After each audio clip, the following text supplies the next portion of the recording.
தமிழ் சித்தர்களின் ஆசிவக என்னும் அறிவியல் மதம் நமக்கு கொடுத்தது 6 கடவுள்களை மட்டுமே.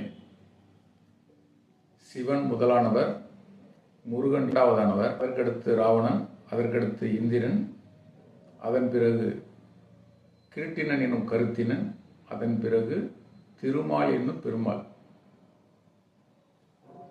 இந்த திருமால் தான் ஆசிவக கடவுள்களே மிக உயர்ந்த நிலை அடைந்தவர்.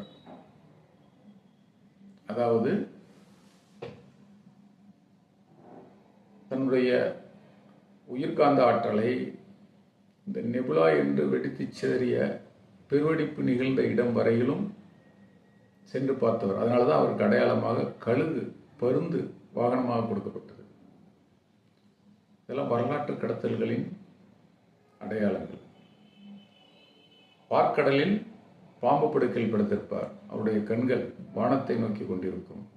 அவர் தலைக்கு மேல் 5 தலை நாகம் படம் எடுத்து கொண்டிருக்கும். இவையெல்லாம் வரலாற்றின் கடத்தல்.